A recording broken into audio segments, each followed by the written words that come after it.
Welcome to Magical Bedtime Stories, your cozy escape into the world of soothing tales and dreamy adventures. Relax, unwind, and let our stories guide you to a peaceful night's sleep. Sweet dreams await. Greetings, dear witches and wizards. It's Selena here, welcoming you back to an evening of enchanting tales and adventures. Every December brings a bittersweet reminder for me. I still haven't received my letter to Hogwarts from when I was 11. So, what better way to ease that heartache than to immerse myself in some of my all-time favorite magical books?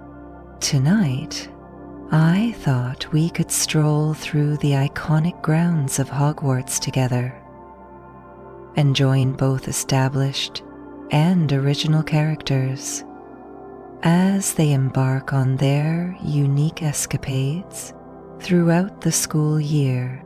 We'll wander the charming streets of Hogsmeade, cast spells in familiar classrooms, and sneak into the house elf kitchens for a midnight feast. Whether you identify as a bold Gryffindor, a cunning Slytherin, an intelligent Ravenclaw, or a nurturing Hufflepuff, these stories have something special for everyone. And if you're looking for a way to support the channel, consider hopping over to my Patreon and donating a galleon or two to fund some Birdie Bot's every flavor beans. Now, it's time to settle into your common room. If you were to ask Draco Malfoy post-war to identify his most traumatic experience at Hogwarts, you might expect him to recount the harrowing details of the Battle of Hogwarts, the trials that followed, or even the pressing weight of his family's stained legacy. However, on a day like today, he'd likely tell you the truth. It was the sheer agony of standing before a classroom full of first years, trying and failing to teach them a simple shield charm. No, wrong, Draco snapped, his voice slicing through the chaos like a whip. Have you ever even held a wand before in your life? The Gryffindor boy at the front row flinched. His cheeks flushed a brilliant crimson as his wand emitted a faint puff of smoke. Draco sighed, pinching the bridge of his nose, a gesture that would soon become all too familiar to his students.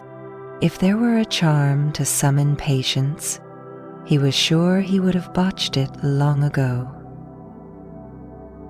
His eyes were now closed, his hands resting in the soft material of the ancient bedpost. If there were a charm to summon patience, he was sure he would have botched it long ago. This was hardly what he'd envisioned when he agreed to teach.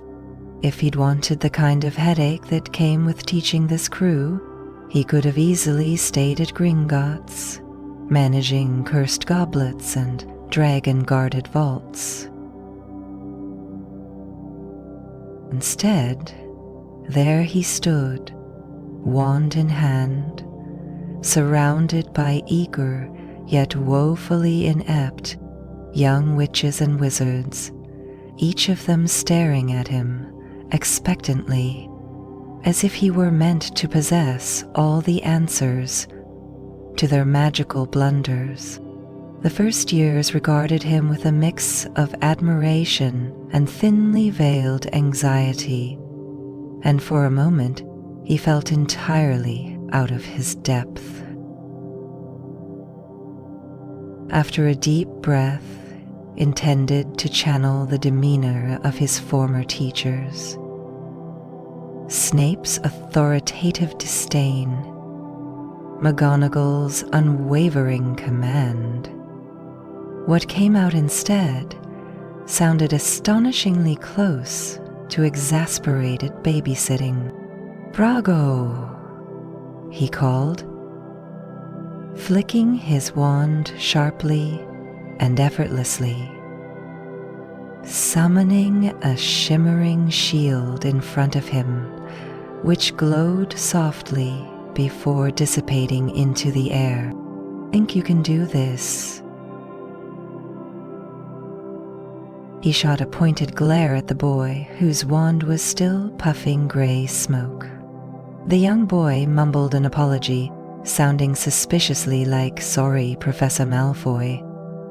But Draco could have sworn he'd heard "Sorry, Draco," which was a point he would have to address later. The class was barely 15 minutes in, and Draco was already contemplating the feasibility of retiring at the ripe age of 35. End of Chapter 12. Conception, Paint, and More. He glanced around the classroom, taking in the faded posters of magical creatures that hung limply on the walls, the dust that settled over older defense textbooks, and the rows of young faces, some filled with concentration, others clearly distracted. His eyes drifted toward the window, where the sun hung low, casting a warm, autumnal glow over the castle grounds. A part of him couldn't believe he was back here, in this very classroom, barking orders at a group of bewildered first years. To understand how he got here, let's rewind the story a bit. If you asked Draco why he was back in his first week as an official professor of Defense Against the Dark Arts, he'd tell you it was because McGonagall had proven far more spry and surprisingly relentless when it came to persuading him into the role. In truth, he hadn't stood much of a chance against her tireless ideals. Once she'd set her mind to something, there was no swaying her. It had all begun on an evening like any other for Draco Malfoy. At least, as typical as evenings could be for a former Death Eater turned Cursebreaker.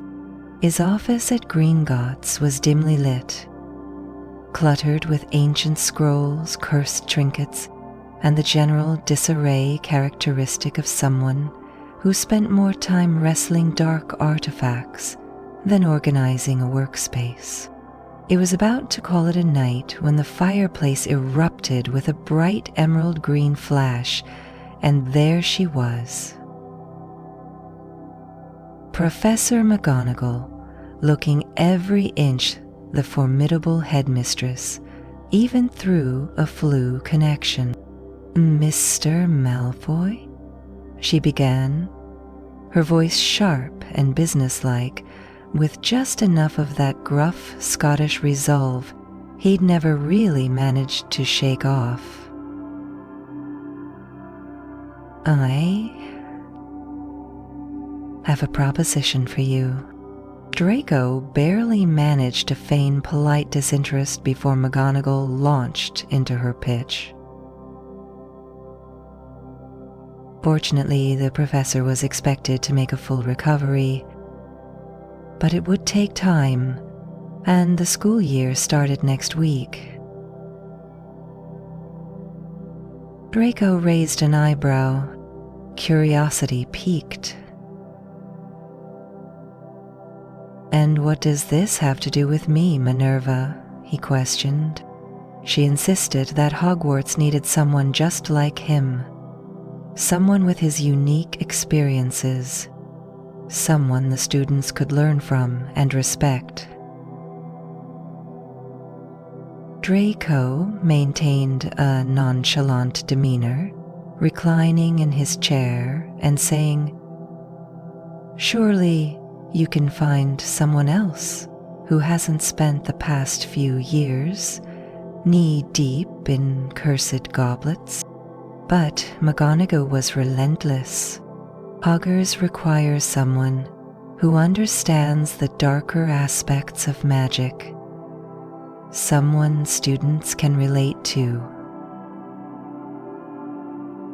For just a moment, Draco's skepticism wavered after an eternity of awkward silence and an increasingly half-hearted attempt by Draco to fend her off with sarcasm. He had reluctantly agreed, more so to escape the persistent presence of McGonagall's fiery spirit than any actual desire to teach. He told himself it would be temporary, a simple favor to rid her of the burden of having to twist his arm further, cast forward to orientation week. And as Draco crossed the castle grounds, nostalgia crashed over him, clashing violently with a sense of profound unease. Stepping into the Great Hall for the first time in years felt like entering a distorted reflection of his past. The enchanted ceiling twinkled above, reflecting a dusky sky, while the longhouse tables overflowed with students chatting excitedly, blissfully oblivious to their new professor's internal conflict. Seated at the staff table during the sorting ceremony, Draco felt oddly out of place, yet irritatingly familiar with every enchanted corner of the Great Hall.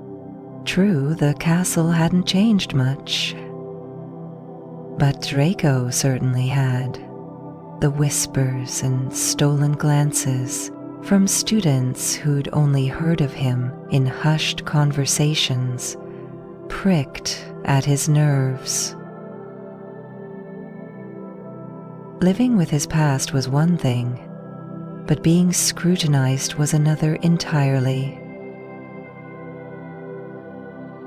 He kept his expression neutral, projecting an air of cool detachment honed over years of practice. But on days when the castle walls whispered old secrets and curiosity lingered heavily, it became much harder to maintain that facade. Reality snapped back to him as a loud noise echoed from the back of the classroom. A spell gone wrong. Draco sighed, running a hand through his neatly combed hair, looking up at the clock before clapping his hands together to signal the end of the exercise. That's enough for today. Same time tomorrow, and please, try not to set anything else on fire.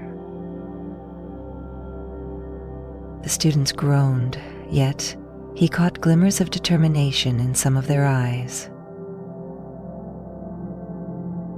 Perhaps it wasn't all hopeless after all. He debated retreating to his quarters with a glass of fire whiskey, but ultimately decided to continue on to the dining hall, adhering to the standards expected of the staff. Staff dinner hadn't been much of a respite either. the great hall maintaining its oddly familiar yet alien feel. Now, as an awkward spectator seated near the head of the staff table, he picked at his food, his appetite dulled by nerves that he'd never admit to feeling. Conversation snippets flitted in and out around him, each bordered on comically inaccurate. "Do you think he's as awful as they say?" A brave Gryffindor whispered just a bit too loudly, stealing glances away from a cluster of his friends who were regarding him with a mix of curiosity and defiance. Nearby, a group of Slytherins tittered, whispering excitedly about Draco's past exploits, as if he were a cursed artifact plucked from a particularly scandalous textbook. Draco stared into his pumpkin juice, swirling it with a feigned boredom that he hoped passed for indifference. If his grip tightened ever so slightly on the goblet, well, nobody needed to know. Next to him, the charms professor, Reweave, a sprightly fellow with a penchant for idle chatter, did his utmost to engage Draco in conversation, sharing some nonsense about wand core comparisons or the latest in enchanted broomstick safety regulations, until it was the king's birthday. Next to him, the charms professor set to work gathering together the charms he'd brought. It was evident Draco's facade of detachment was as solid as iron, offering the kind of terse responses only Snape would commend. The professor, sensing a lost cause, eventually turned to converse with the groundskeeper, leaving Draco alone with his thoughts as the evening wore on. Eventually, McGonagall rose to deliver her usual end-of-week address, congratulating students who'd made it through their first days back.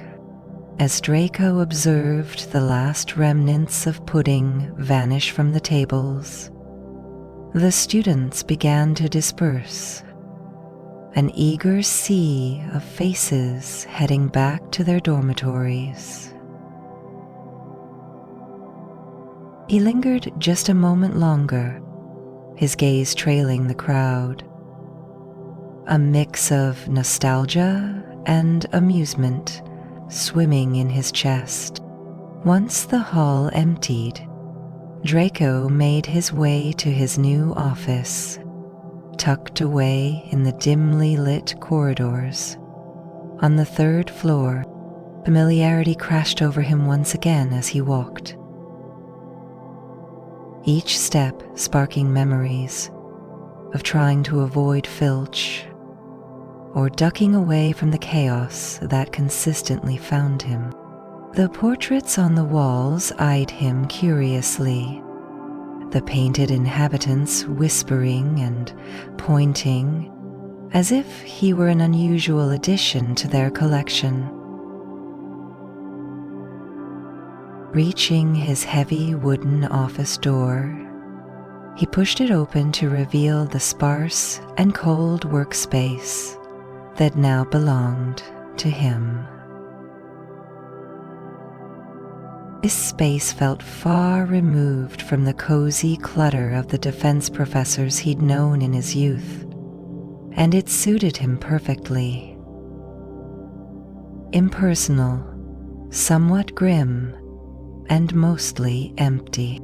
Draco methodically unpacked, placing on his desk a few items: a stack of books on dark creatures, a silver pocket watch that had belonged to his father, and a photograph of his mother, looking elegant though remote as ever.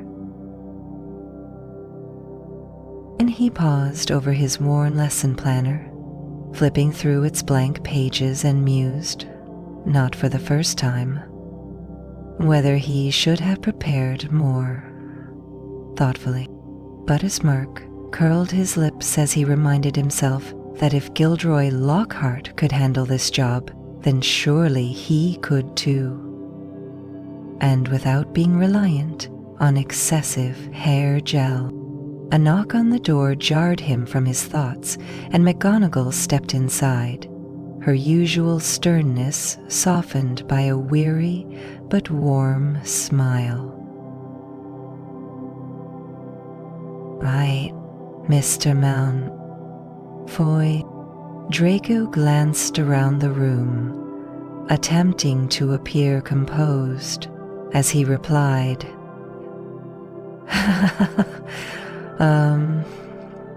as well as can be expected." She nodded, her eyes resting on the sparse decorations.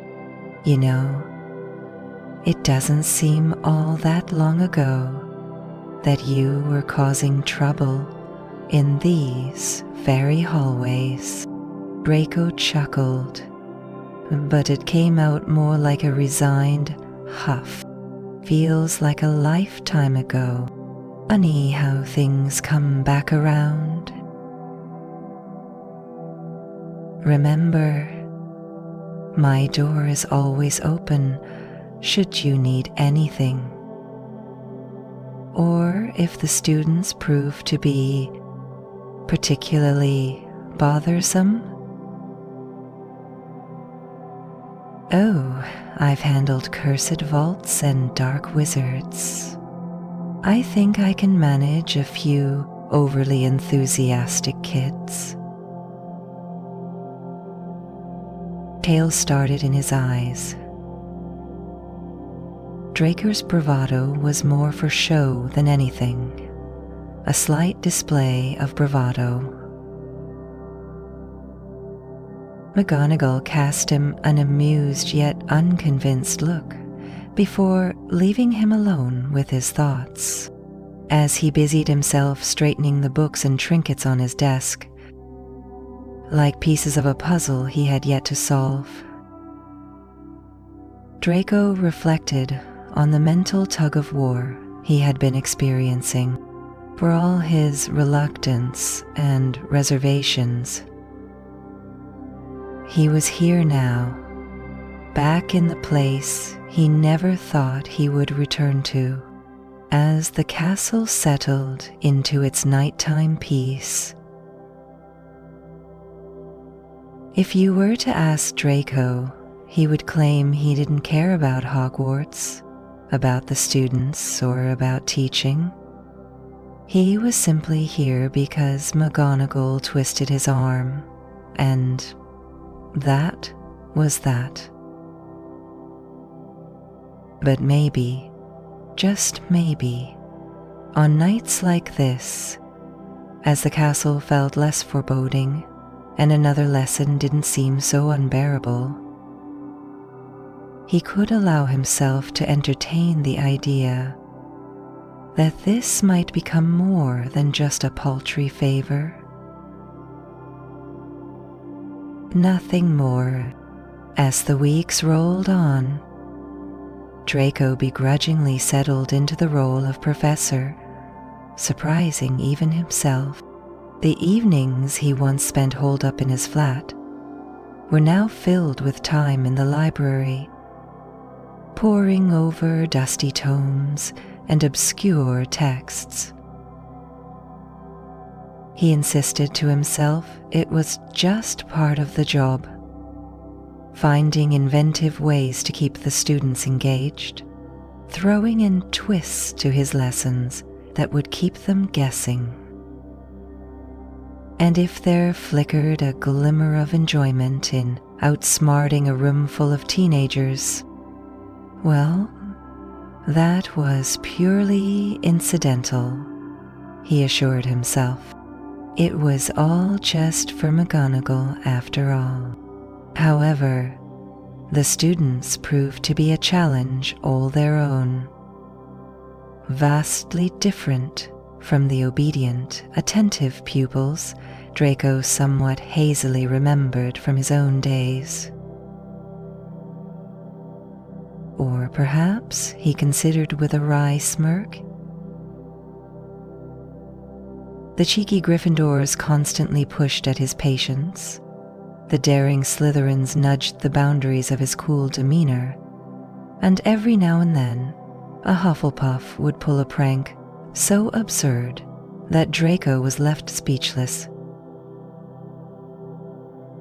One particularly chaotic afternoon, Draco slumped into his office chair, rubbing his temples as he stared at the ceiling, as if it might offer an escape from his current frustrations. "Were we ever this bad?" he muttered to himself, trying to recall if his class had merely acted like this. Whoa! But his memory was shrouded in thick clouds of nostalgia and the reckless arrogance of youth. Then, one crisp October morning, just a day shy of Halloween, Draco decided it was time for something different. Standing in front of the classroom, he observed the restless students squirming in their seats. "Tomorrow, we're going into the Forbidden Forest," he announced, taking delight in the widening eyes and whispers that erupted across the room. "Michael, thank you. We'll be learning about the creatures that lurk in the shadows, considering it a lesson on defense and keeping your composure when faced with the unknown."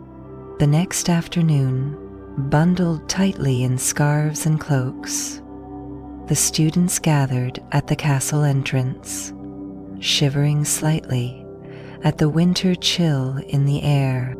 Draco led them across the sprawling grounds and into the tangled depths of the Forbidden Forest. Towering trees swallowed the diminishing daylight, and the leaves crunched beneath their feet as they entered a realm that felt wholly different from the civility of the castle. The forest teemed with life. The rustle of branches, distant bird calls, and the occasional snap of a twig that startled the students. "Lumos," Draco muttered, his wand tip glowing with a soothing light that illuminated the murky darkness. "Yes, I know. I'm Prince Fidget, and I'm here for you to talk to."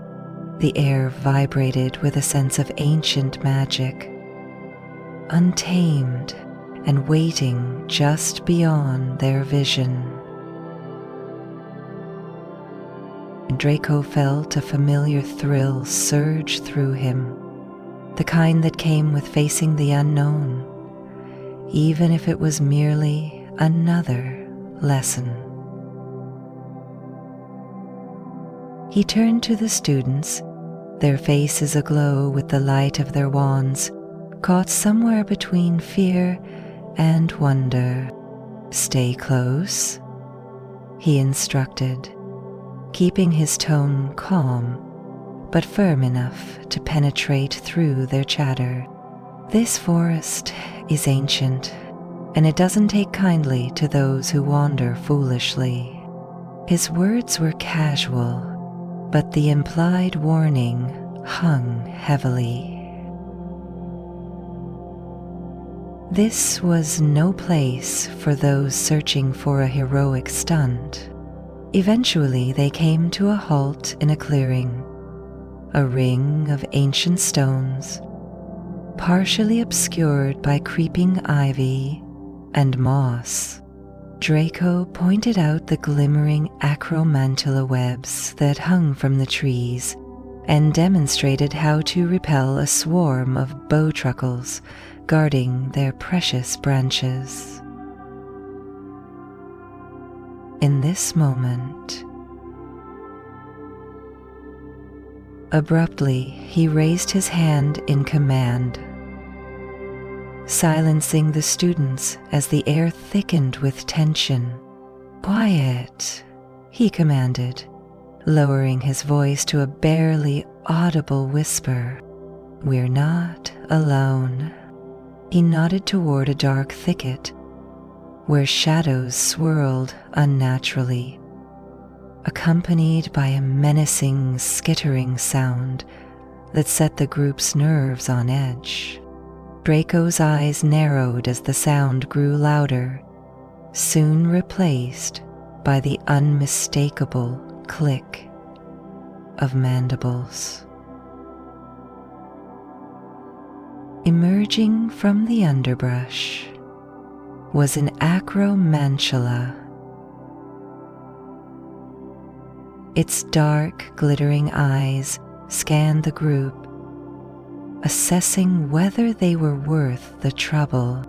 For a moment, it hesitated before lunging forward with an unsettling speed, inhaling.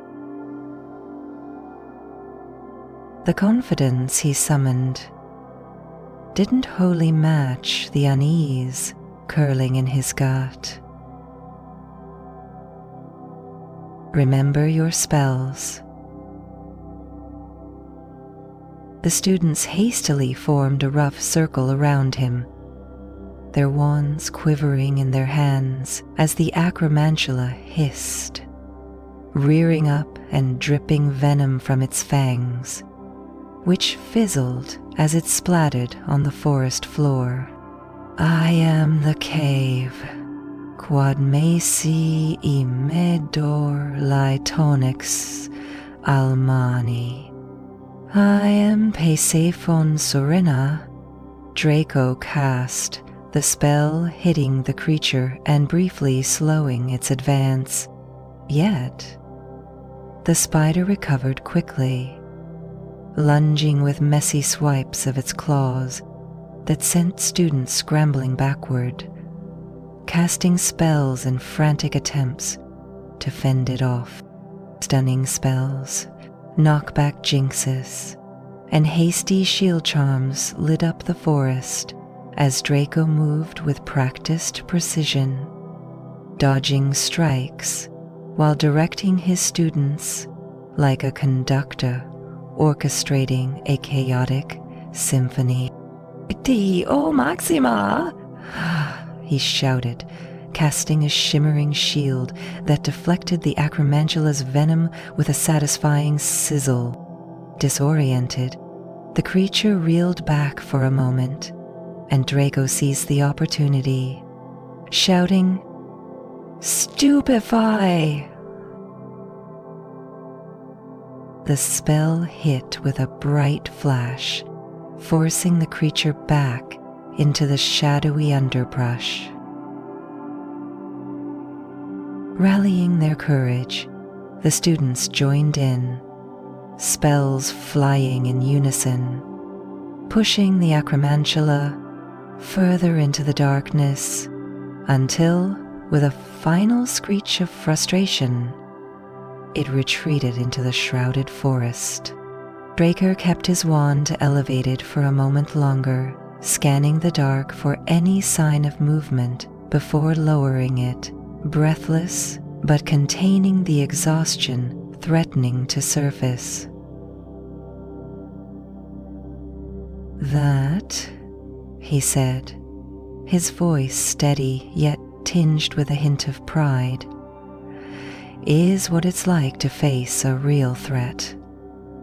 Messy, unpredictable, and certainly lacking a do-overs. But you stood your ground, and that counts for something." Ben still held Lily's hand. The first years gazed at him with wide eyes, adrenaline still flowing through them. The earlier nerves began to fade, replaced by awe. Even the cheekiest Gryffindors became speechless, their usual bravado washed away by the tangible thrill of having confronted something real that wasn't confined to a textbook. Despite his natural inclination to be aloof about the entire situation, Draco had to admit that witnessing that spark of excitement in their eyes made the chaos feel almost worth it. Weeks rolled into one another, and with each lesson, Draco Malfoy found himself inadvertently settling comfortably into his role as professor, far beyond what he had ever anticipated. The story of their encounter with the Acromantula spread through the school like wildfire, transforming his reputation from that of merely a cold, aloof teacher to one who actually knew his field. Students whispered in the corridors, gradually seeing him as more than just another infamous name from the past. Draco maintained his guarded demeanor, but in truth, it was tougher to deny he was relishing this experience more than he had ever thought possible. On a chilly November morning, Draco introduced a new topic: counter curses. Standing at the front of the classroom, he sensed a quiet excitement ripple through the air. The world is riddled with curses. Some are merely irritating annoyances, while others pose far greater threats. Trust me when I say. He paced purposefully in front of the blackboard as students scrambled furiously to take notes. It's not enough to simply know how to defend yourself. You need to understand what to do to reverse existing curses, he instructed, dismantling a mild jinx that had transformed a piece of parchment into a crumpled ball, harassing his students with its antics. He paired them off, guiding them through exercises of breaking various small curses he had woven into classroom objects. Quills that scribbled rude insults, books that snapped shut on unsuspecting fingers, and chairs that vanished just as someone attempted to sit down. It was practical magic at its finest, a messy delight, and Draco reveled in it as he navigated through the classroom, correcting wand placements and delivering sharp, occasionally snarky advice. Perthed in a well-to-do community, among the students there was Sammy, a diligent Ravenclaw excelling in counter curses. Leaning over her stubbornly cursed ink pot, she furrowed her brow in concentration. Alistair watched as she finally broke the hex, returning her ink pot to its harmless state. When she glanced up to meet his eyes, he offered a rare smile, one that vanished just as quickly as it appeared. Knowing how fleeting the moment was, as winter approached, the castle donned its cold cloak, transforming the grounds into a wintry enclave. One brisk day, just a week before the Christmas break, Draco approached, adjusting his scarf against the biting wind. "Something on your mind, Miss Blackwood?" She hesitated, her thoughtful expression voicing more than her words ever could. He waited, uncharacteristically patient, as if he understood all too well the unspoken burden of worries. He pressed his lips to my throat and kissed me, then moved.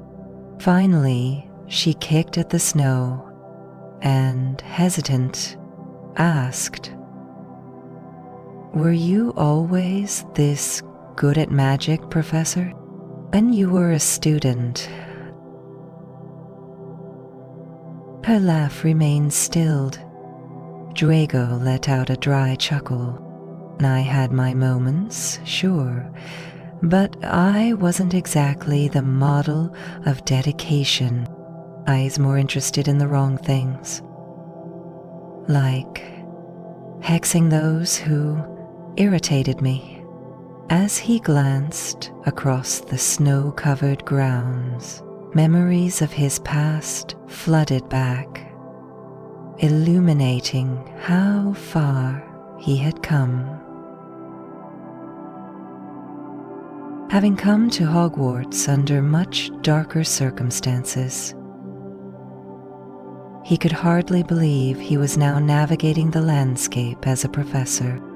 The echoes of his rebellious youth did not so easily slip away, nor did the images of who he used to be. Yet here he was, unearthing the remnants of that boy in favor of something other than vengeance and bitterness. "Mary, do you ask?" he prompted, his curiosity piqued. Sammy glanced away for a moment, pondering her response. When she just, "You make it look easy. And sometimes I feel like," she hesitated again, but Draco sensed the weight of her unspoken thoughts. "Sometimes I feel like I'll never be good enough." Draco raised an eyebrow, the truth in her words resonating far deeper than they both might have anticipated. With a slow, deliberate breath, he took a step toward her, lowering himself to her level. "I assure you, Sammy, the journey to mastering magic is paved with mistakes," he said, his voice steady and firm. "I've made more than my fair share, but that's how you grow." He hesitated, considering carefully before adding, as they stood there in the snow-draped clearing, the raw honesty of the moment settled around them, with the chill settling in around them and the lingering warmth of shared understanding buzzing in the air. Sammy managed a small smile, a glimmer of hope stirring beneath her brow, and it lit a spark of something Draco could never quite articulate. With his own journey as a backdrop, he reminded himself once again that he was here to help shape a new generation of wizards. Emboldened, he gestured toward the clearing. "Come on, it's almost Christmas. We should probably get back before everyone else decides to put snowballs in their pockets." As they began the trek back, the weight of their little revelations settled more lightly. But you have something I didn't. He met her curious gaze. You want to learn. And as December settled in, with most students leaving for the holidays, Draco found himself surprisingly absorbed by the daily rhythms of life at Hogwarts. Evenings once spent alone in his flat were now filled with camaraderie in the staff lounge, where tales were shared with colleagues and the occasional wizard's chess match. One he mostly lost spectacularly. One afternoon, he slumped into a cozy chair near the fire with a steaming cup of tea, when Professor Alan Ashford, the straightforward potions master, joined him. "Defense suits you, Malfoy," Ashford said, casually swirling his tea. "I heard about the acromantula incident. Old move, taking a bunch of first years into the forest." Draco smirked, pretending to shrug it off. "It's never dull, that's for sure. But, if I'm honest, potions were always my first love. Snape had a way of making every lesson feel like a challenge you aimed to defy." It crept closer, step by step, startling every sense into wake. Ashford raised an eyebrow, intrigued. Snape was brilliant. Unforgiving, but brilliant. "I've read his old lesson plans." Her anxiety threatened to drain her energy. "Wouldn't surprise me." Their banter ended abruptly as a barn owl swooped in, dropping a bright red envelope squarely in Draco's lap. He felt his stomach twist. A howler? Great. Before he could ditch it into the fireplace, the howler exploded with loud, screeching accusations, echoing ominously within the staff lounge. The proud lion hare appeared at his side, a terrified-looking creature, a horned face, a craw and a bird. "Draco Malfoy, how dare you show your face at Hogwarts? You think you can teach? After everything your family has done, what are they doing here?" The staff lounge fell silent, the howler's scathing words hanging heavily around him. Draco sat frozen, trying to maintain an unbothered demeanor as the remnants of the howler smoldered forlornly on the floor. He was no stranger to murmurs and judgmental stares, but this public shaming felt like icy water crashing over him. Not refreshing, but jarring. "Just ignore it," Ashford said sympathetically, giving him a brief pat on the shoulder. "People love a good rant, especially when they have nothing better to do." "You're better off than they are," Draco nodded, but those words lingered long after Ashford left. That evening, he wandered the snowy streets of Hogsmeade, weaving through the festive throngs. The village appeared as if dipped in powdered sugar, with streets lined by charmed snowflakes and enchanted snowmen waving boisterously. As he slipped into the Three Broomsticks, taking in the warmth and rich scents of butterbeer and spiced cider, he located a quiet corner booth and sank into the seat, allowing himself to unwind. It all felt comforting and familiar. The same spot he'd occupied many afternoons, scheming or grumbling after a bruising Quidditch match against Potter and the Gryffindors. The bell over the door jingled, and he looked up to see McGonagall sweep in, her crimson cloak swirling elegantly behind her. She spotted him immediately and marched over with the air of someone who meant business. Without a word, she set a mug of butterbeer in front of him, sliding into the seat opposite him. I heard about the Howler. You always have opinions, but don't let them define you, she added. And Draco took a swig, trying to ignore the sting.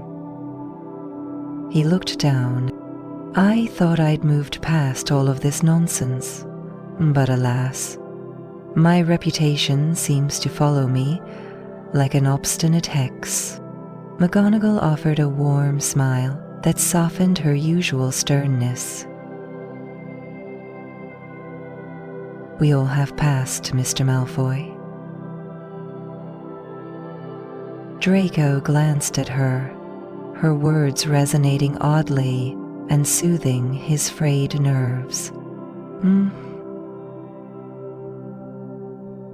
McGonagall nodded, her expression warming. That's the peculiar nature of this place. It has a way of revealing who you truly are, even when you're too stubborn to notice it. Veil into a comfortable silence, watching snowflakes drift gently outside. For once, Draco allowed himself to relax. Eventually, he broke the quiet. Tell me, McGonagall, are these new students always this dreadful, or is this a special batch? I can't believe my class couldn't have been this insufferable. McGonagall burst into genuine laughter, the sound unexpectedly light and warm. Oh, Draco. I lost count of the times I caught you sneaking about or breaking rules. I really enjoyed letting you be crazy on my couch. I now entertain new fantasies. You and your friends provided us with more headaches than I care to remember. Draco chuckled, the heaviness of his earlier burden easing. Perhaps we weren't the most well-behaved, but we certainly had charm. She raised an amused eyebrow. If you say so, Mr. Malfoy. Every generation thinks they're the exception. Draco smirked at the nostalgia washing over him, the past colliding strangely with the present. Fair point. Maybe a memory charm is what I need, if I'm to take your words seriously. McGonagall, undeterred by his jest, sipped her drink, and they exchanged one last knowing glance. The weight of their shared history made lighter by this moment. As Draco stood to leave, he felt comfort in the knowledge that, even with their muddled pasts, Hogwarts possessed an uncanny ability to keep its doors wide open for anyone willing to reclaim their path. As the week before Christmas dawned upon the castle, Hogwarts buzzed with vibrant holiday cheer. The castle was transformed into a winter wonderland. House elves worked tirelessly, decking the grand staircases with garlands of enchanted holly, where glowing fairy lights twinkled in every nook and cranny. The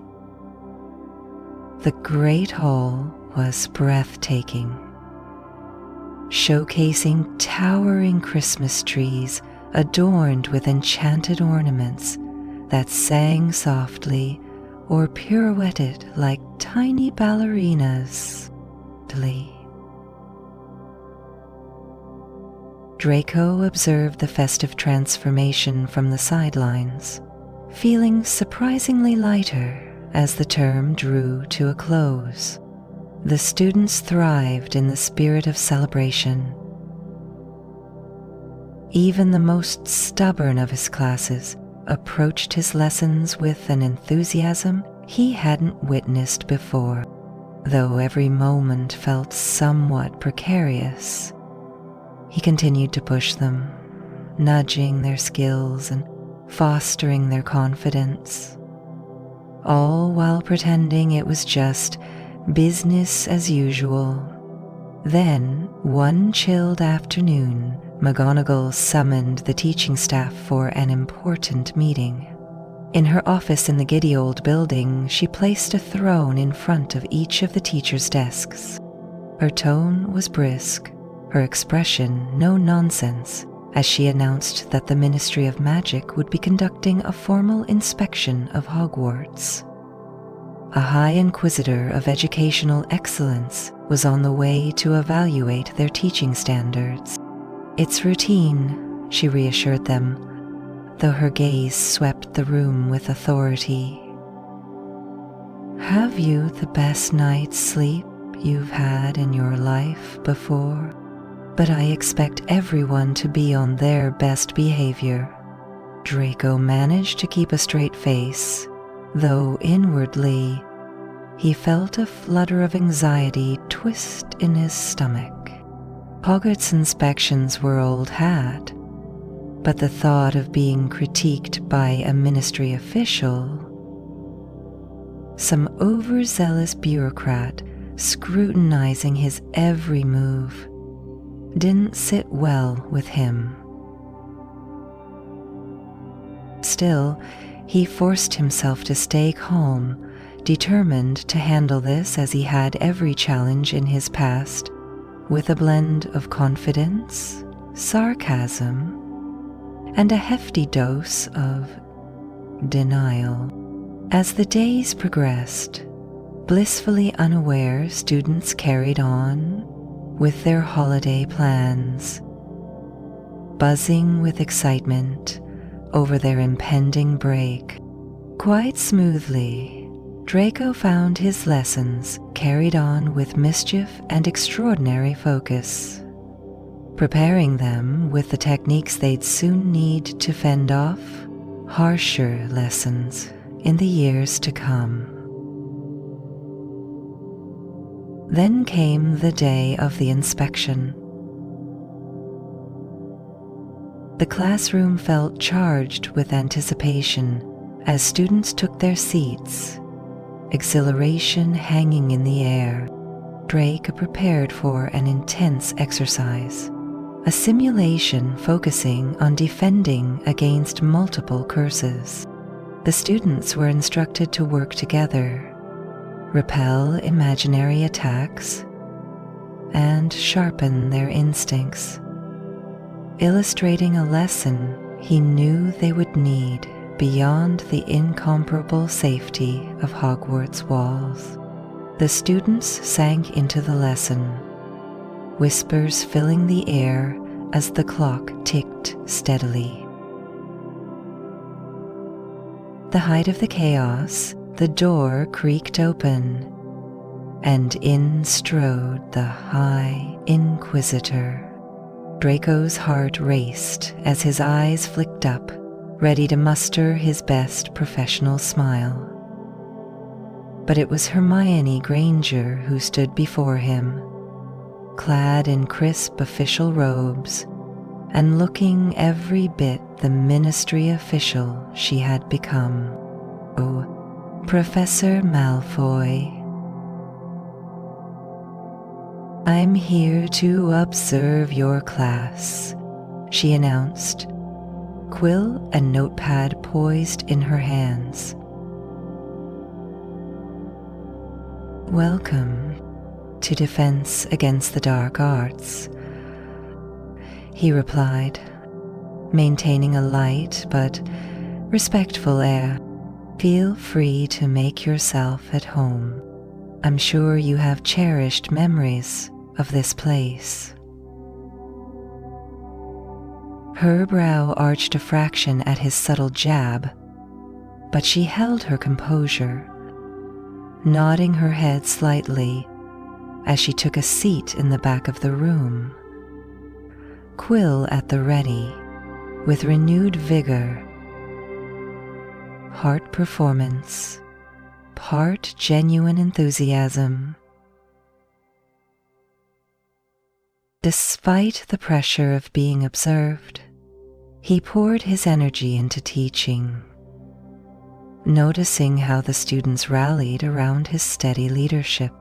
As the class drew to a close, Draco glanced at Hermione, who was jotting enthusiastic notes, her expression shifting from skepticism to something more proving. And as he caught her eye, a smile flickered across his face. As the students filed out, Draco found himself shifting closer to his desk, refocusing on the papers in front of him. But he couldn't ignore the low murmurs lingering around him. Hermione had approached Sammy, still beaming, and the vibrant conversation between them delivered a slice of warmth. Her curiosity was palpable as she inquired about Sammy's impressions of the class. How has your year been, Miss Blackwood?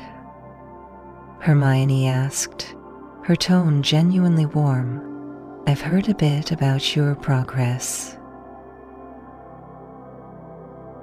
Sammy blinked, surprised but eager to share. It's been really good, Mom. Professor Malfoy is not what I expected. He doesn't let anyone make fun of me, and he's taught us so much. We even had a lesson in the Forbidden Forest, which was a bit scary, but also amazing. After that night, I've always felt a special attraction for this great wooded island. Hermione's eyebrows shot up in surprise, her quill scribbling down notes before she crossed out a few lines thoughtfully. The Forbidden Forest. Fascinating. It sounds adventurous. Sammy continued with enthusiasm. I overshadowed all the older students. Not that I'm bragging or anything, she added with a playful look. As the exchange between them continued, Draco dipped back into his own tasks, though he could still catch bits of the conversation, snippets of Hermione's genuine curiosity. Finally, as the classroom cleared out and the students departed, Hermione turned to him, a hint of amusement in her voice. You're doing a good job here, Malfoy, she said, her tone sincere. Thank you, Granger, he replied, an appreciative nod crossing his features. Leaning back against the wall, he placed his hand carefully around his chair. There was an understanding. They shared a history that trumped their earlier rivalry. Before she could leave, he couldn't resist the urge to tease. "Oh, by the way, Granger," he called out, the familiar glint of mischief lighting his eyes. "Do send my regards to the Weasel and Potter, won't you? I'm sure they miss my company." Her scoff was light, rolling her eyes at his jest, but accompanied by a smile that betrayed a mutual fondness. "If you press on, we shall trouble you, leaving unanswered questions behind. See you soon, Malfoy," she said, her voice bright before she departed, leaving Draco to contemplate the renewed warmth in their interactions. Alone, with a rallying sense of satisfaction, Draco gathered his belongings, letting the comforting silence of the castle embrace him.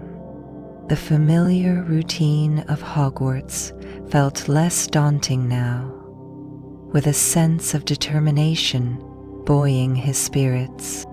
The week leading up to Christmas eventually swept in, filling the halls with excitement once more.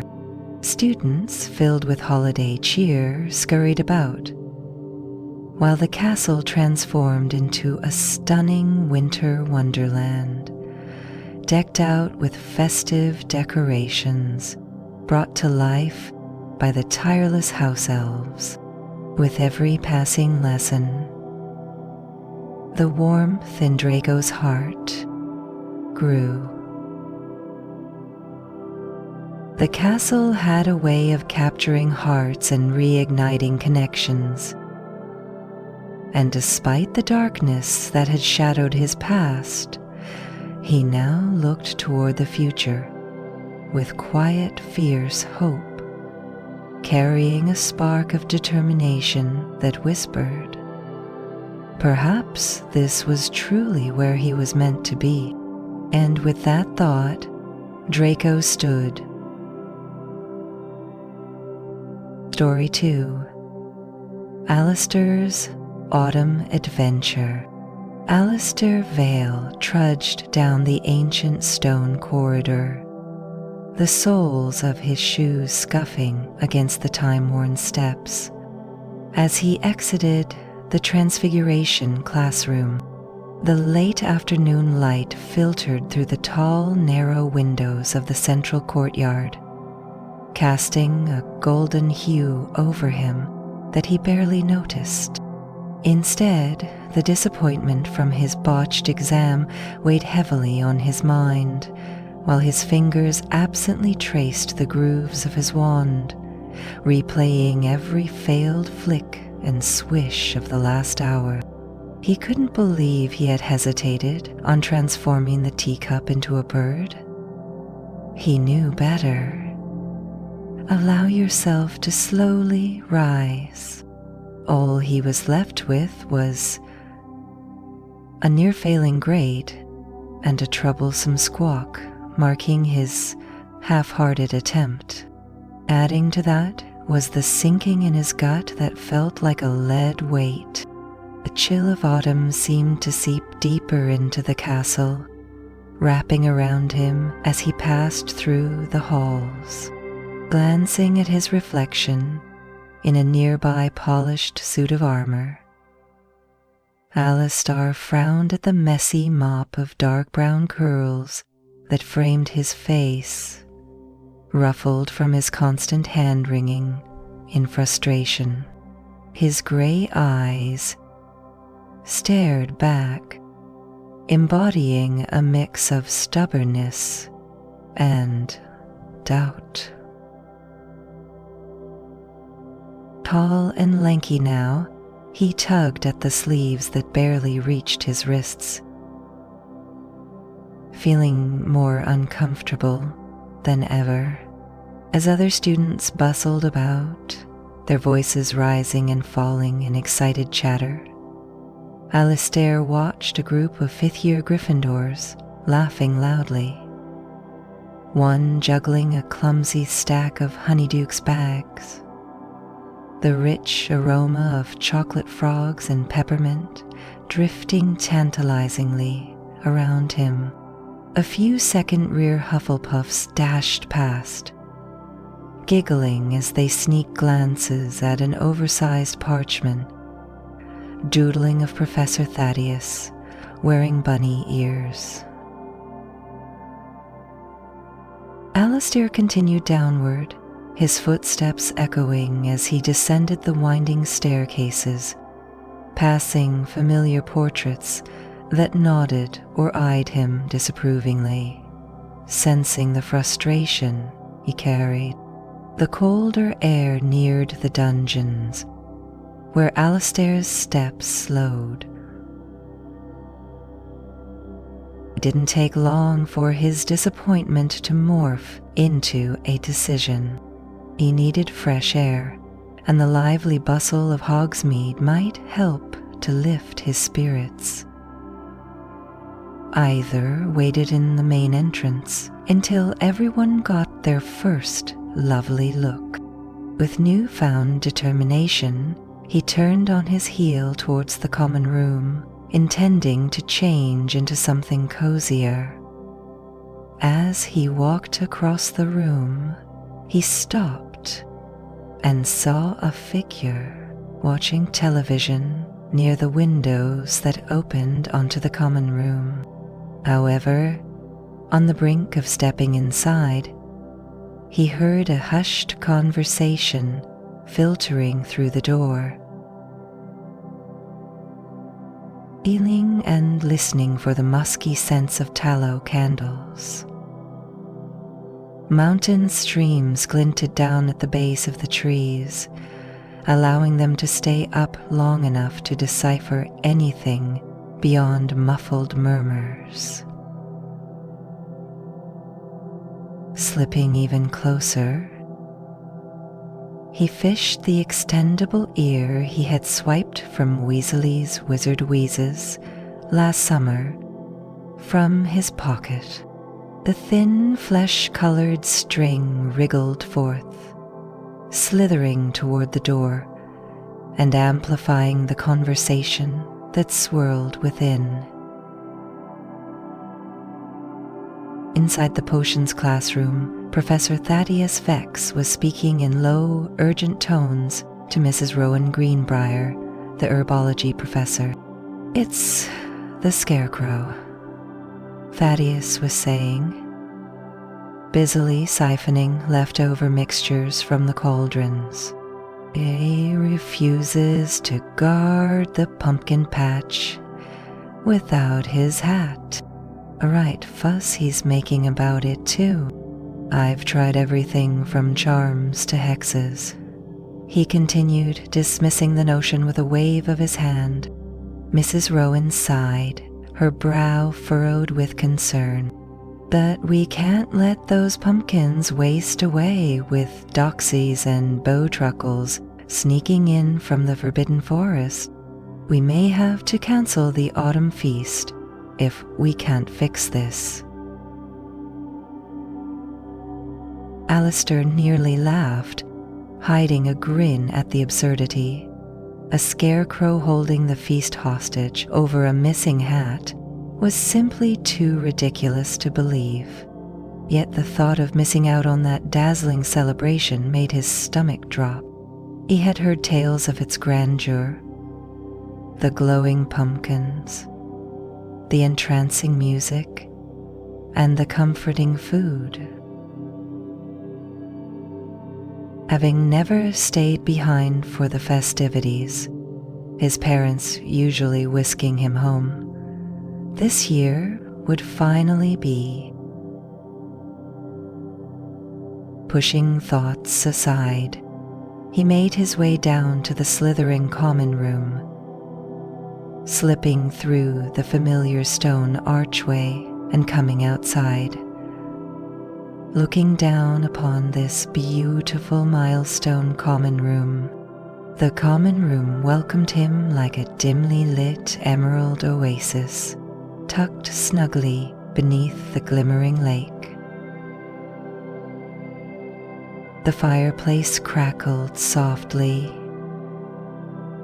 and through the large windows, he glimpsed the massive squid swimming past, briefly casting darkness over the serpentine decor. Quickly, Alistair changed out of his school robes, opting instead for a dark green hoodie and jeans. He wrestled his curls into place, but abandoned the effort when his magical comb began nipping at his fingers in irritation. Taking a deep breath, he intended to take the usual route. However, he veered into a narrow hallway, hidden behind a lavish tapestry of a medieval duel. This was his shortcut, one he had stumbled upon during his 3rd year while attempting to evade Peevies's mischief. Alistair slipped past the tapestry, revealing a dark, winding stairwell that led to the castle kitchens. Alici, Sibra, Alessi. The passage was dimly lit, glowing only from a few sputtering lanterns overhead. The cool stone walls retained moisture from the nearby subterranean springs. Pushing the creaky wooden door open, Alistair was greeted by a lively scene. Dozens of house elves, small and sprightly, flitting between stoves and cauldrons with an efficiency that could rival any wizard. Copper pots floated gracefully in midair, stirring themselves, while trays of pastries zipped about as if enchanted to flee from his grasp. "Good afternoon, Mr. Valewood." Purr, squeaked a familiar house elf named Wicket, wrapped snugly in a tiny knitted scarf as he perched atop a pile of flour sacks. "Visiting our kitchens again, are you?" Alistair grinned. He couldn't help but love their company. The house elves exuded warmth like a cozy blanket, and they always offered tasty morsels. As he walked past a tray of cream puffs, shaped like shimmering golden snitches, he couldn't resist the urge to pocket a few. Just as he was about to sneak away, an elder elf named Mullen spotted him, shaking his head in mock disapproval. "You and wizards should know better than to steal from the kitchens," Mullen scolded, though his stern expression was softened by the twinkle in his eye. Alice chuckled, stuffing a cream puff into his mouth.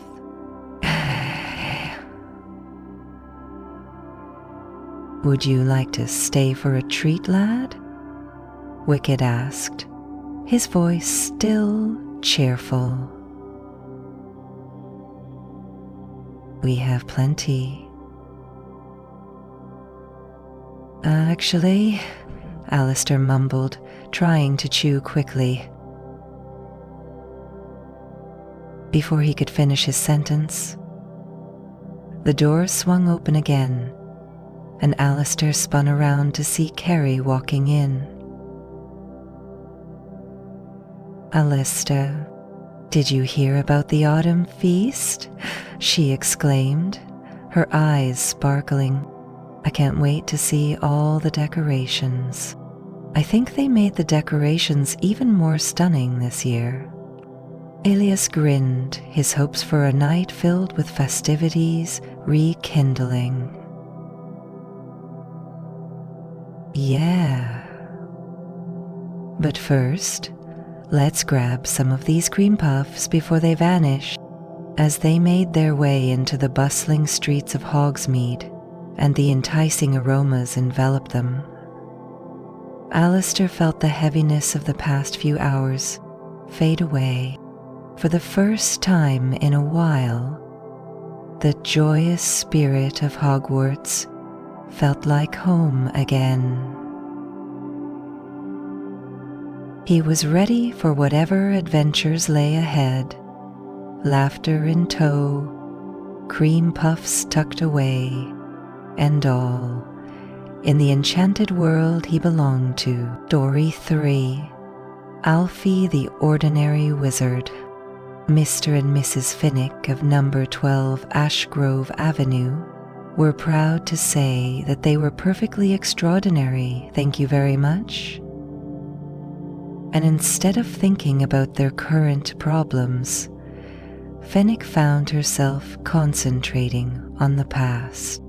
They believed themselves the last people you'd expect to be involved in anything boring or mundane. Unlike their distant relatives, the Dursleys of Privet Drive, the Finnicks had always fancied themselves well-informed and progressive when it came to matters of magic. Mrs. Finnick was a tall, freckled woman with a fondness for colorful scarves and the occasional magical trinket she managed to snag on diagon alley trips. Mr. Finnick, on the other hand, had taken up the role of a magic enthusiast despite being firmly Muggle. His spectacles were perpetually perched at the tip of his nose as he devoured books on magical history with the zeal of a Quidditch fan during the final season. Their son, Alfie Finnick, however, was a different sort altogether. Clementine was tall and gangly for his age, his long limbs giving him an awkward charm as he hunched over the latest Muggle device he was fiddling with. His floppy brown hair often tumbled into his eyes, despite Mrs. Finnick's gentle attempts to tame it. He wore thick glasses that made his soft blue eyes look bigger, distant, yet quietly curious. He had a habit of shrugging at most things in life, wizardry included. While his parents saw Hogwarts as a grand adventure waiting to unfold, Alfie saw it as little more than a school. He loved video games, quiet afternoons, and a good old-fashioned Muggle snack, which to him was better than any magical treat. Lately, he'd been escaping into worlds where he could explore ancient temples or relax on a sunny island, fishing and chatting with friendly neighbors. Now remember, Alfie, we're related to Harry Potter. Mrs. Finnick chirped for what must have been the 10th time that morning. Not directly, mind you, but distantly. You've got strong magic in your veins. Isn't that exciting? Yes, Mum. He was perched on the edge of his bed, dressed in his new robes that felt a little too big and scratchy. I remember.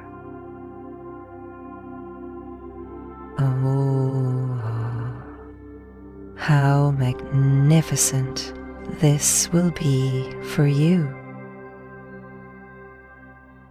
You're bound to do wonderful things. Alfie. Alfie had no real opinion on Harry. He found the whole idea of being a hero a bit overrated. There were no dragons or dark wizards in his everyday life, just annoying tutorials and games he could skip. and his mom's endless tales of distant, magical relatives. "Are you sure you've got everything, love?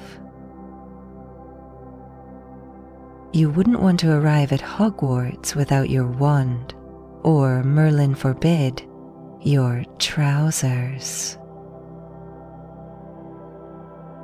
"Mum, I've got everything," Alfie said with a smile, rolling his eyes playfully. "And my trousers are on me, not in the trunk." Mr. Finnick chuckled from behind his newspaper, where an article titled "Hotage's Cauldron, Shop Brew Up Some Back-to-School Savings" was prominently displayed. "You've got to humor your mom, Alfie. She's just excited, that's all. After all, it's not every day we send our boy off to Hogwarts." Alfie smiled, amused by his parents' endless enthusiasm. He didn't mind the fuss. If anything, it warmed his heart that they cared so much, even if all this wizardry stuff wasn't really his thing. They made their way to King's Cross Station, Alfie sandwiched between his parents as they chatted animatedly about how they couldn't wait to hear all about Hogwarts. "Imagine, Alfie, you might even end up in Gryffindor, just like Harry. Wouldn't that be something?" As they approached the barrier between platforms 9 and 10, Mrs. Finnick made sure to continue her cheerful prattle and greet every passerby with a happy hello, as though they were all old friends. At the platform, a tall, another Hogwarts parent," she asked in a clipped tone. "My daughter's a Slytherin, of course. Top of her class. Feeling. Our Alfie's going for the first time. We're related to Harry Potter. You know." The woman sniffed and turned away, muttering something about common folk. But Mrs. Finnick just grinned and waved. "So many lovely people here, aren't there, Alfie?" Alfie nodded, chuckling to himself, happy to let his mum's cheerfulness speak for both of them. He was more concerned with the horrid jelly beans he had picked up at the corner shop in Diagon Alley earlier. Nasty wizard sweets that had looked innocent enough, but each tasted worse than the last. He fished through the bag hoping to find a normal flavor, but instead found oddities like stinky sock and canned spinach. Despite the strange tastes, they were growing on him the longer he chewed. When they arrived at platform 9 and 3/4, Mrs. Finnick pulled Alfie into a tight hug. "You'll do brilliantly, my love. Remember, we're always proud of you no matter what. And if you see Harry, do say hello for us." "Yes, Mom," Alfie laughed, hugging her back. Mr. Finnick patted Alfie on the shoulder, smiling warmly. "Take care of yourself, son, and don't forget to write." He leaned over, whispering loudly, "You know how your mother worries." Alfie felt a rush of gratitude as he climbed aboard the Hogwarts Express. He waved goodbye at his parents, who stood on the platform, still beaming and waving enthusiastically until they were out of sight. The inside of the train was a whirlwind of excitement, with eager first years jostling through the narrow corridor, their voices overlapping in a chorus of chatter about spellbooks, broomsticks, and castle secrets. Alfie glanced around, taking in the richly polished wood paneling, the soft velvet seats, and the old-fashioned brass fixtures that gave the train a sense of history and magic. Settling into an empty compartment, Alfie breathed a small sigh of relief. The windows were slightly fogged, framing a view of the misty countryside that sped past. A faint, pleasant scent of worn leather and lingering chocolate frogs hung in the air, and the low hum of the train on the tracks was a soothing rhythm. He could hear the muffled sounds of excited conversations and the occasional burst of laughter from the other compartments. But here in his own little corner, Alfie felt a brief moment of peace. He pulled out his handheld game console, the familiar plastic cool against his fingers, and settled back into the plush seat, hoping to squeeze in a little playtime before the magic officially took over. The console's screen flickered to life, emitting a soft blue glow that felt comfortingly out of place in the midst of all the wizardry. Alfie glanced at the bag of jelly beans he had stuffed into his pocket, the crinkled wrapper crackling as he opened it. Stirring once again, he made his way back to the table. He scanned the strange assortment, wondering if any of them would be tolerable, and cautiously picked out one that looked like it might be cherry.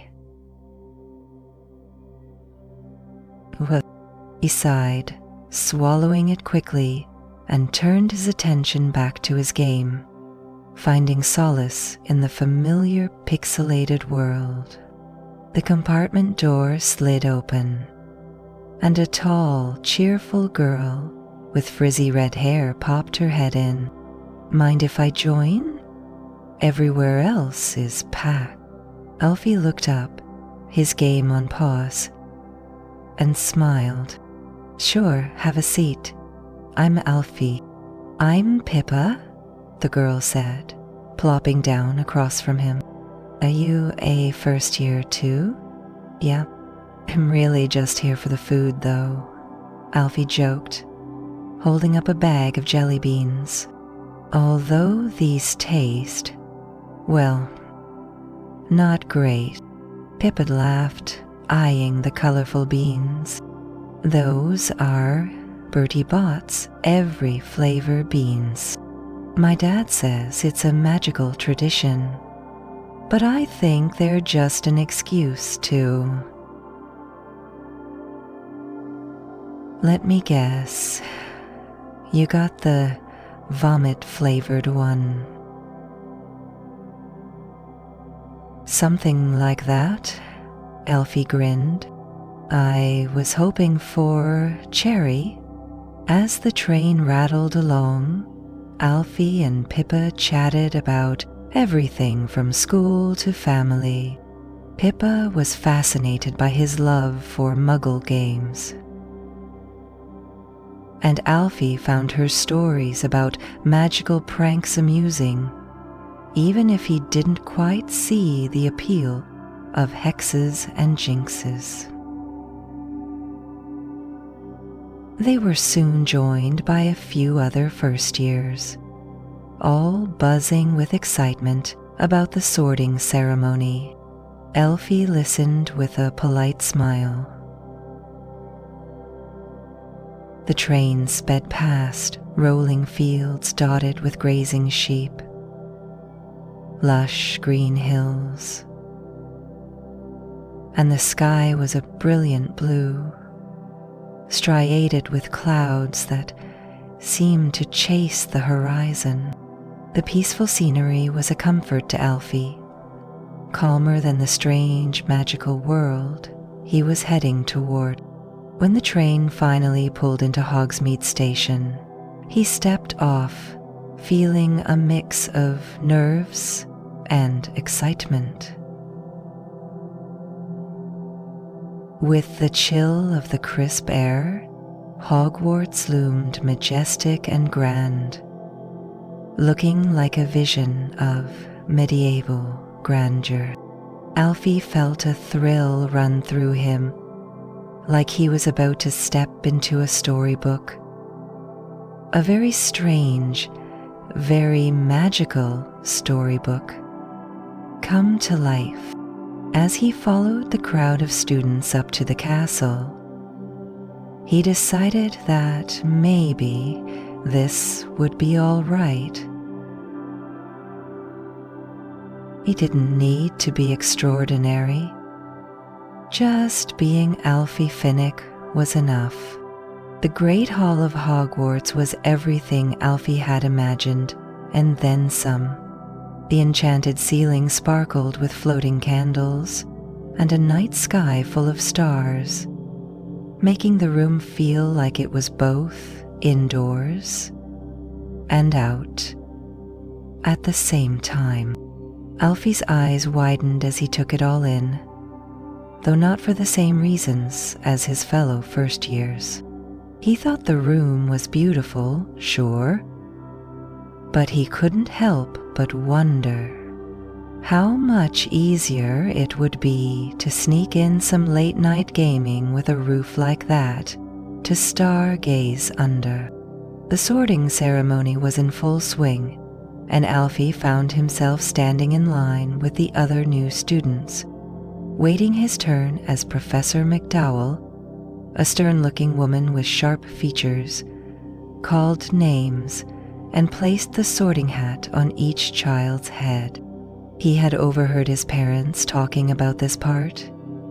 It was supposed to be a magical hat that could see right into your head and figure out where you belonged.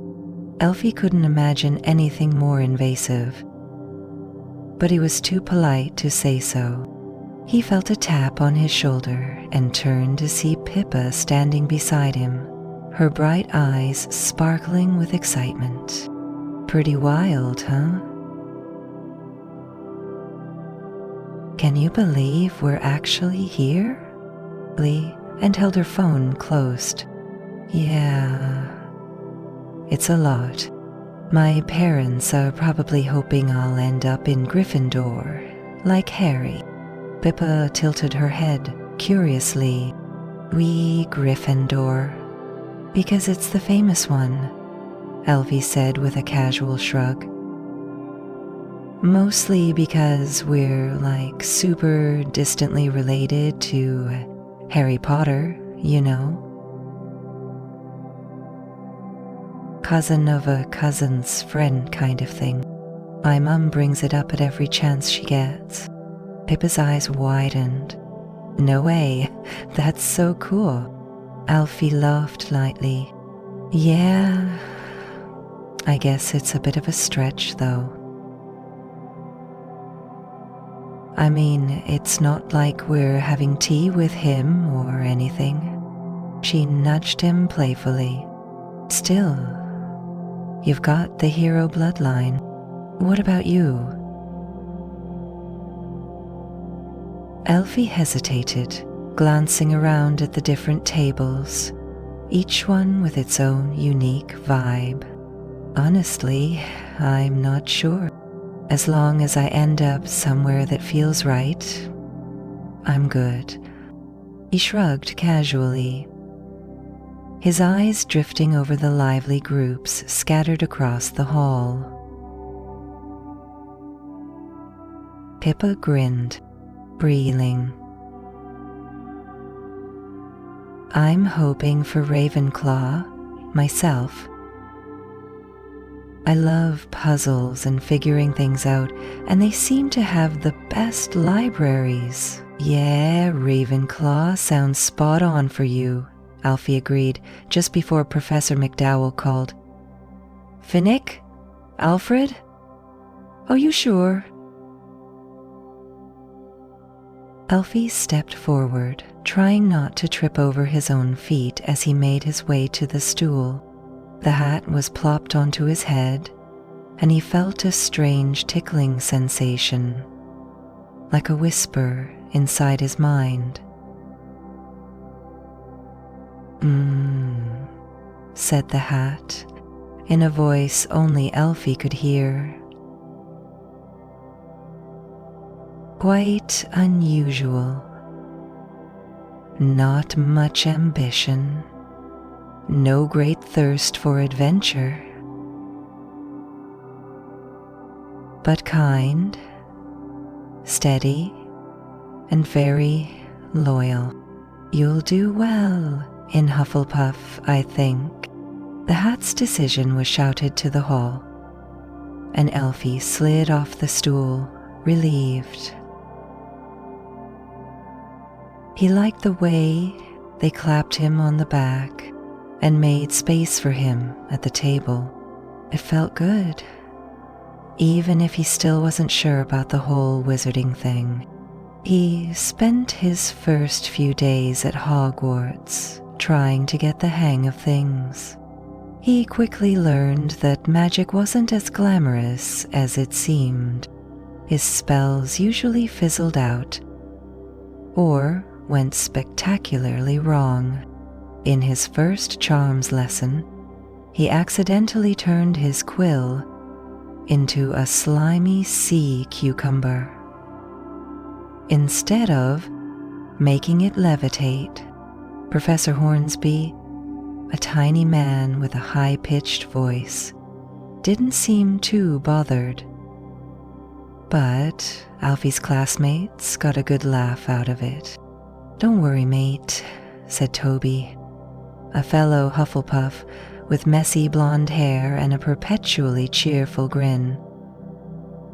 If there's nothing better, he added with a smile, than a real book to read up, it takes time to get used to all this.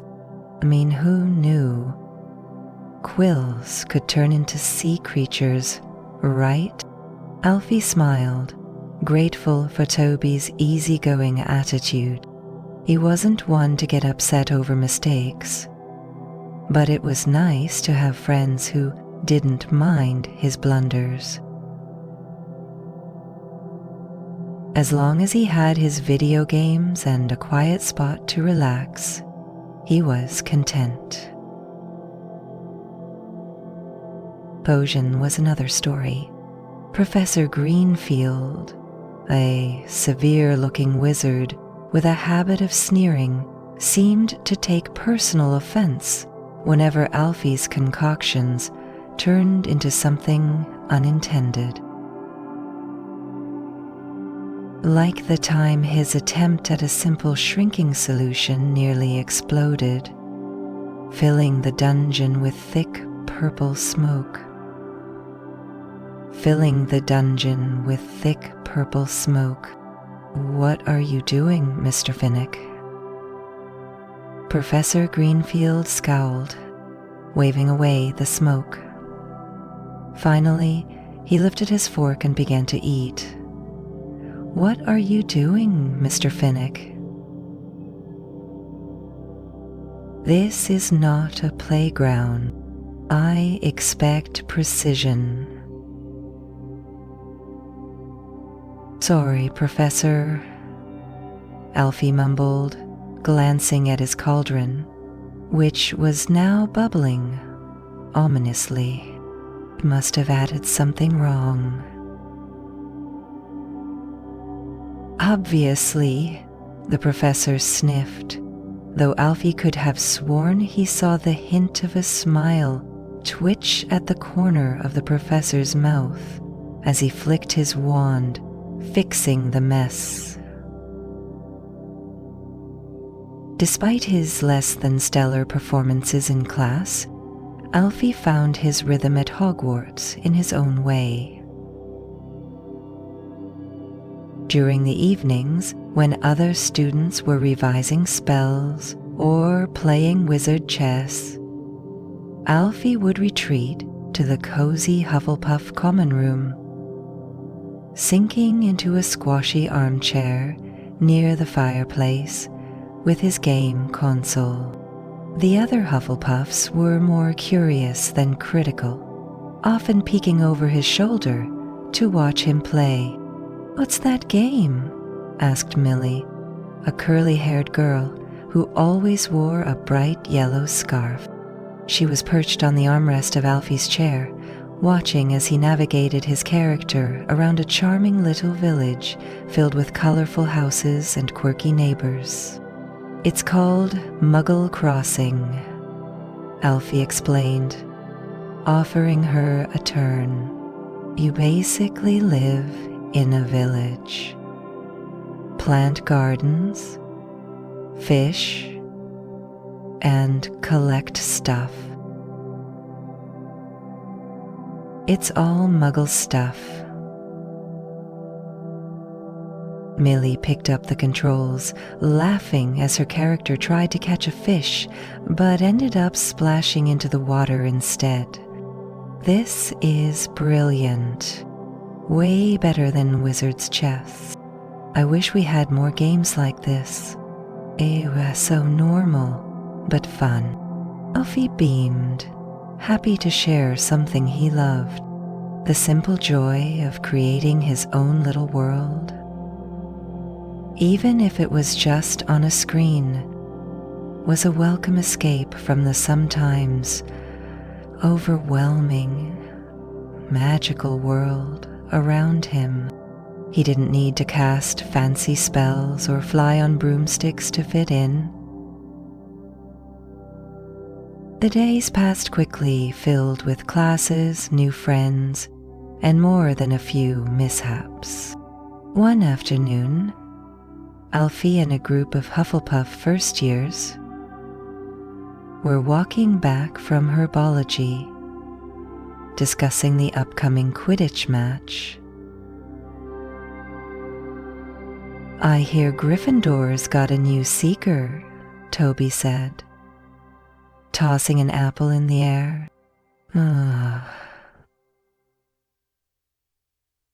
Alfie shrugged. "Quidditch is cool, but I'm more of a ground-level kind of guy. Brooms make my stomach turn." Toby laughed, giving Alfie a friendly nudge. "Well, it's not for everyone. What do you do for fun, then, besides those Muggle games?" "Mostly just exploring. There's a quiet nook I found near the library, where no one ever goes. It's perfect for reading, or, just being somewhere that's not all spells and potions." Pippa, who had joined their little group since the train ride, grinned. "Leave it to you to find the one non-magical spot in all of Hogwarts." Back in the common room, Alfie settled into his usual spot with a hot chocolate in hand, enjoying the warm, cozy atmosphere that Hufflepuff House was known for. It wasn't long before Toby, Millie, and Pippa joined him, pulling up chairs and chatting about their day. As the fire crackled and the conversation flowed, Alfie found himself smiling more than he had in a long time. Hogwarts, with all its quirks and magical chaos, was starting to feel like home. Not because of the spells or the enchanted classrooms like his parents had said, but because of the friends he'd made and the unexpected moments of laughter and fun. For the first time, Alfie felt like he truly belonged. Hogwarts was a maze of magic, secrets, and surprises around every corner. Alfie's days settled into a comfortable routine. He attended classes, fumbled through spells, and spent his evenings in the Hufflepuff common room with his friends. Though the magical world was thrilling to everyone else, Alfie found solace in the mundane moments, like the quiet nook near the library he'd claimed as his own. A small alcove hidden behind a tapestry of a sleepy-looking wizard. It was his favorite place to read, snack on his muggle sweets, and play games uninterrupted. Each time he visited, he added a personal touch. He loved to curl up in the worn armchair with a chocolate bar in hand, listening to the soft patter of rain against the window. A cozy refuge where time seemed to slow down. Alfie even brought a small magical fern from herbology, adding a touch of charm to the space. Though he often told his friends that magic wasn't really his thing, he couldn't deny that some enchanted objects were pretty cool, especially when they added a bit of extra coziness to his hideaway. But despite these little comforts, Alfie could feel the pressure mounting when it came to his magical studies, herbology in particular. The magical plants refused to cooperate, no matter how much effort he put in. His puffer pod was droopy and dull, stubbornly resisting every spell that was meant to help it thrive. While his classmates' plants grew vibrant and colorful with a simple flick of their wands, Alfie seemed determined to remain ordinary. One rainy afternoon, Professor Sprout inspected the students' progress, her expression thoughtful as she moved from plant to plant. When she reached Alfie's table, she frowned slightly at his puffer pod. "It's looking a little under the weather. And, dare I say, sad?" she said gently. "Oddly. Remember, herbology is about understanding the needs of the plant, magical or not. Try to coax it a bit more, or you might not pass. Let it sink in." Her words lingered in Alfie's mind as he stared at his wilting puffer pod, an nagging sense of frustration. It wasn't that he didn't care, but the magical touch just wasn't coming naturally to him. He retreated to his nook, needing the quiet comfort it always provided. Slumping into his armchair, Alfie pulled out his game console, hoping to lose himself in his favorite game, Muggle Crossing. The colorful screen flickered to life, and Alfie found himself immersed in his cozy virtual village, where he could tend to his plants without interruption. If the words spoke to him, he could suck it in. His best friend was gone.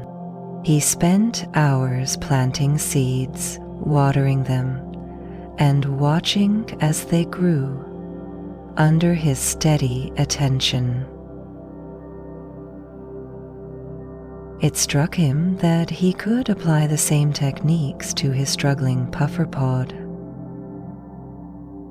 "Hi, Ozon." Maybe it didn't need magic, just the right conditions. some rainwater, and time.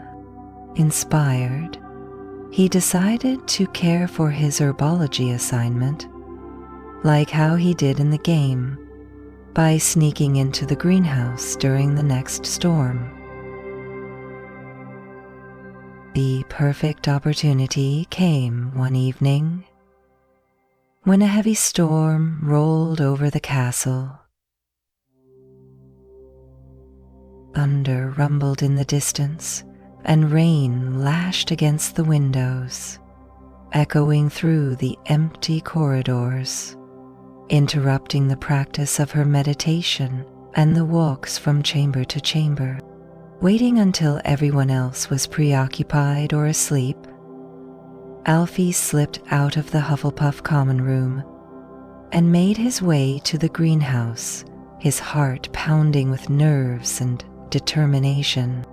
Inside, the sound of rain drumming on the glass roof filled the space, creating a peaceful backdrop. As Alfie knelt beside his puffer pod, he carefully adjusted the plant, positioning it to catch the rainwater that was seeping through the slightly cracked roof. He worked methodically, loosening the soil, trimming dead leaves, and letting the rain do its quiet work. It was a tense secret mission, but also oddly calming, reminding Alfie of the games he navigated, where patience and care won the day. On the day of the herbology exam, Alfie's stomach churned with nerves. Professor Sprout moved through the row, inspecting each student's plant with a practiced eye.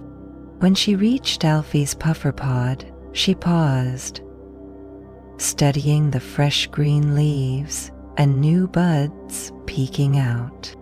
"It's come along nicely," she said, smiling with some measure of surprise and approval. "Allow me to introduce you to our 3 spiritual teacher, not the biggest." "Well done, Alfie. Sometimes all it takes is a little patience and care." Alfie let out a breath he hadn't realized he'd been holding. He had done it not through magic, but by applying what he knew. It was a small triumph, but it filled him with pride. After the exam, Alfie returned to his nook, sinking into the familiar comfort of his chair. He pulled out his game console, his favorite chocolate bar, and relaxed as the rain continued to fall outside. The Hogwarts Dueling Club was a spectacle every week. The Great Hall was transformed into an arena where students from all houses came to show off their magical skills. For the Gryffindors and Slytherins, it was all about bravado and bragging rights, with each duel becoming more theatrical than the last. Alfie and his friends, though, were just there for the entertainment. A found a spot near the back, happy to observe the chaos without getting involved. Alfie leaned back against the stone wall, nibbling on a bag of crisps he'd smuggled in from the kitchens. Feeling perfectly at ease, he watched as a Slytherin attempted a backflip spell that went awry, sending sparks shooting out in all directions. He stirred in his bed. "Do they realize they're just waving sticks around?" Alfie said, watching the spectacle unfold. as a Gryffindor and a Slytherin began flinging increasingly dangerous spells across the makeshift arena. The atmosphere grew tense, the magic ricocheting off the walls with loud cracks and bursts of light as the students' cheers turned to gasps.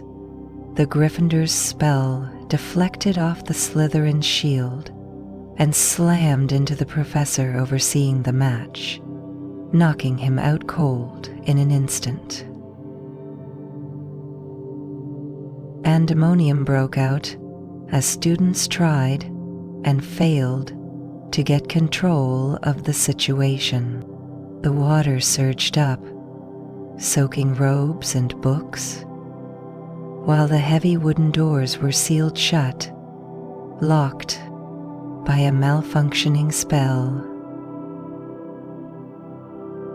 The Gryffindors and Slytherins, who had been at each other's throats moments earlier, were now scrambling to climb, panic overriding their rivalry. "Quit shoving," one of the Slytherins snapped, as a Gryffindor's elbow jabbed into his ribs. The usual house snipes continued, but they were half-hearted, drowned out by the gurgling water and the shared fear. "Save the drama for the dueling floor," Alfie said, rolling his eyes as the water continued to rise higher. Luz finished casting the glass, then sat back, ready. With a bit more shoving and grumbling, they finally managed to get the professor up the stack and into the vent, his unconscious form sliding in with an awkward thud. Alfie was the last to climb, his clothes soaked as the water reached his neck. He hoisted himself up into the vent, feeling both the rush of adrenaline and the absurdity of the entire ordeal. The vent was cramped and dark, but at least it was dry. As Alfie crawled forward, he couldn't help but stifle a laugh at the ridiculousness of it all. For the first time. "Well, at least he won't remember any of this," Alfie muttered, glancing ahead at the still unconscious professor, who was now being dragged through the vent like a sack of potatoes. He sighing, leaning forward with his elbows on his knees. "Otherwise we'd all be in detention until graduation," Pippa called back to Alfie with a grin as the students crawled to safety. A shared fear, transforming into laughter, felt something new. A sense that maybe, just maybe, he could navigate Hogwarts his own way, through a bit of ingenuity, a lot of patience, and a touch of humor. News of Alfie's impromptu heroics spread quickly through the school, and while some students treated him like an unexpected legend, Alfie remained firmly planted in his usual routine. He didn't bask in the attention, didn't brag, or embellish the story. In fact, whenever someone tried to bring it up, Alfie would wave it off with a shrug and a half-smile. To him, it was just another day at Hogwarts, albeit with a bit more water and vent crawling than usual. As much as his classmates wanted to elevate the incident into something epic, Alfie was content to let the moment pass. He preferred the quieter side of life at Hogwarts, where the real joys were found in the small, ordinary moments, sneaking snacks from the kitchens, cozying up in his nook with a good game, and just being around his friends. His parents, on the other hand, were a different story. They had heard about his great adventure through the wizard grapevine and were beside themselves with pride. Letters from his mum arrived almost daily, filled with enthusiastic recounts of Alfie's supposed daring and bravery. "We always knew you had it in you," one letter exclaimed, covered in his mom's looping handwriting and decorated with little stars and smiley faces. "Imagine our Alfie." "We've told everyone down the street, and they can't believe it," Alfie chuckled as he read their latest letter, his parents' excitement practically jumping off the parchment. He was sitting in his favorite nook, wrapped in a blanket with a hot chocolate steaming beside him, feeling perfectly at ease. Sure, he'd been brave in the moment, but he didn't feel like a hero. He just did what needed to be done in his own way, without spells or grand gestures, and that was fine by him. When Pippa asked him about his parents' reaction, Alfie simply grinned and shrugged. "Mum's probably told everyone in the neighborhood that I'm the next great wizard or something," he said, rolling his eyes affectionately. "They're excited." Pippa pushed at his shoulder playfully. "You're more interesting than you think, Alfie. I mean, who else could turn a disaster into a team-building exercise?" Dobie chimed in, balancing a pumpkin pasty on his head in a moment of sheer boredom. "Yeah, I mean, you didn't just save the day. You did it without a single spell. That's got to be some kind of record. Please, let's not start a trophy for most non-magical wizarding feats." "I'm just glad no one drowned," as the school year wound down. Alfie found himself reflecting on his first year at Hogwarts. Robin and his friends were still as firm as a giant boaster. It had been nothing like he expected. He'd come in feeling like an outsider, unsure of how he fit into a world where everyone seemed determined to be extraordinary.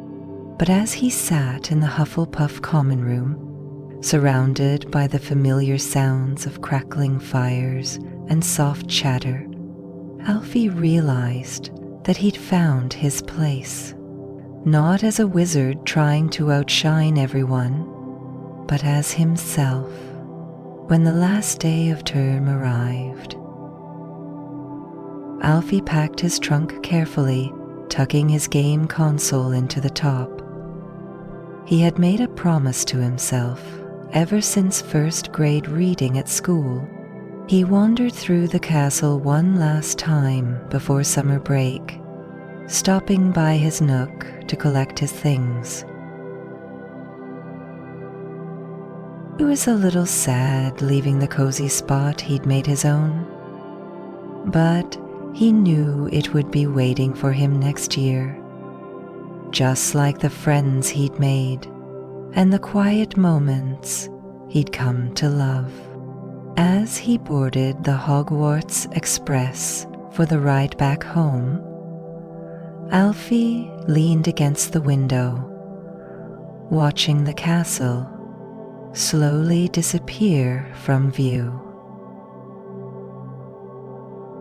He thought about his first day, his mom's excitement, the train ride, and the overwhelming strangeness of it all. Now it didn't seem so daunting. Alfie smiled as the train picked up speed, feeling content. He didn't need to be the next Harry Potter or the greatest wizard of his age. He was Alfie Finnick, and that was more than enough.